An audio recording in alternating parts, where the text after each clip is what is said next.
एकमेकांना बघायचं तुमचं आणि ज्ञान माझ्याकडे मी जसं म्हणतो तसं म्हणायचं आहे रंगणे विष्णुयामदेवाः भद्रं पश्येमाक्षदेवताः स्थिरैर्नेतुशुभाग्निसुमभिर यशेमदेव हिरण्यदायुः ॐ स्वस्ति न इन्द्रो वृद्धश्रवाः स्वस्ति न पूषा विश्ववेदाः स्वस्ति नस्ताक्षरो अरिष्टनेमिः स्वस्ति नो बृहस्पतिर्दधातु ॐ तन्मा अवतु तद्भक्तारमवतु मामवतु भक्तारम् ॐ शान्ति शान्ति शान्तिः।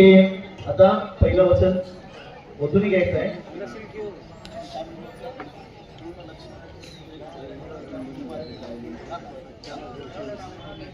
वधूने म्हणायचं आहे, मी माझे जीवन पतीशी जोडून नव्या जीवनाची सुरुवात करीत आहे।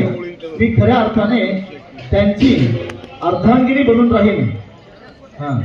तुम्ही वराने म्हणायचं आता, मी आजपासून माझ्या धर्मपत्नीला अर्धांगिनी समजून तिच्या सोबत नवीन जीवनाची सुरुवात करीत आहे। माझ्याच शरीराचा एक भाग समजून मी तिचे रक्षण करीन। दुसरं पाऊल मी वधूने म्हणायचंय, मी पतीच्या कुटुंबातील सर्वांना एकाच शरीराचे भाग मानून सर्वांशी आदराने वागेन, गोड बोलेन व त्यांची प्रेमपूर्वक सेवा करीन। वराने म्हणायचंय, मी अतिशय प्रसन्नतापूर्वक माझ्या धर्मपत्नीच गृहलक्ष्मीचा महान अधिकार देत आहे।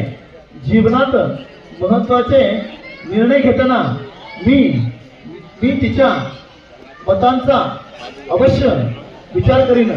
कुठलाही कार्य करत असताना एकदा सल्ला मसलत दोघं मिळून एकमेकाशी सल्ला मसलत करूनच कुठलाही निर्णय घ्यायचा।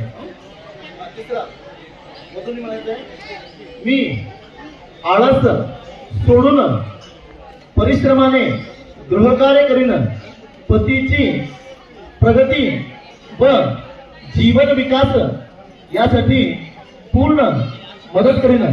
बघा शास्त्र किती चांगलं सांगत आहे।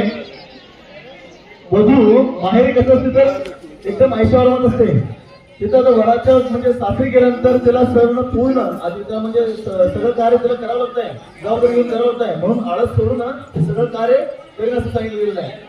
वराने म्हणायचं आता, मी माझ्या धर्मपत्नीचे रूप, आरोग्य, स्वभावातील गुणदोष इत्यादी